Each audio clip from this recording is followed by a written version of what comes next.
ભગવાનની પરમાનુકંપાથી શ્રીમદ ભગવદ ગીતાનો શાંકર ભાષ્ય દ્વારા વિચાર કરી રહ્યા છીએ.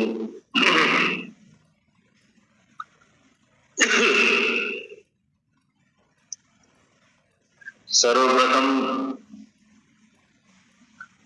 મંગલાચરણ, તદનંતર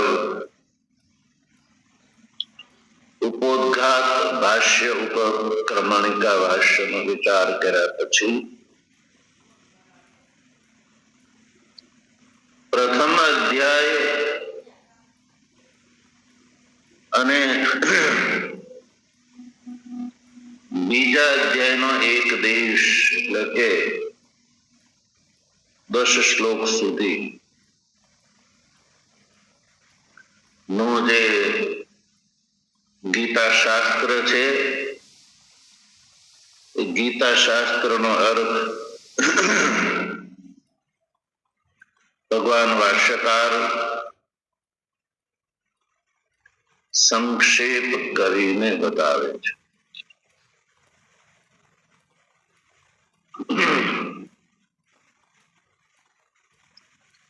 સંક્ષેપ એ છે કે આટલા ગ્રંથમાં એટલું જ બતાવવામાં આવ્યું છે, એટલું જ વાત સિદ્ધ થાય છે કે શોક અને મોહ એ સંસારના બીજભૂત દોષ છે. પ્રથમાધ્યાય અને દ્વિતીયાધ્યાયનો એક દેશ. એટલા ગ્રંથનું તાત્પર્ય શોક અને મોહ એ સંસારના બીજભૂત દોષ છે, એનો આટલો જ અર્થ છે. એટલે ભાષ્યકારે પ્રતિપદ ભાષ્ય ન કરતા સંગ્રહિત ભાષ્ય કર્યું.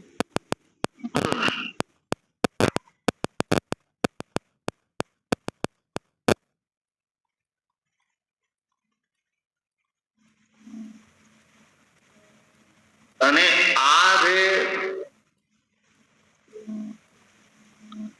આત્માના અજ્ઞાનથી ઉઠેલા જે સંસારના બીજભૂત છે એની નિવૃત્તિ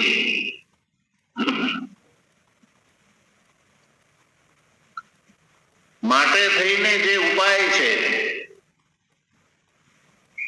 એ ભગવાન શ્રી કૃષ્ણ હવે 11મા શ્લોકથી લઈને ગીતા શાસ્ત્રના ઉપદેશની સમાપ્તિ સુધી બતાવે છે. અને ભગવાનના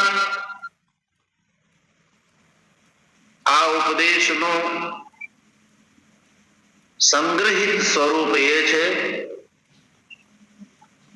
કે સંસારના બીજભૂત જે દોષ, જે આ શોક અને મોહ છે, એ શોક અને મોહની નિવૃત્તિ સર્વકર્મ સંન્યાસ પૂર્વક આત્મજ્ઞાનથી જ સંભવ છે. અન્ય કોઈ ઉપાય એ નહીં. એને બીજો કોઈ ઉપાય પણ નથી. અને બીજો કોઈ ઉપાય, બીજા ઉપાય છે પણ એ આત્યંતિક અને એકાંતિક રૂપથી આ બીજભૂત દોષને નિવૃત્ત કરવા વાળા નથી.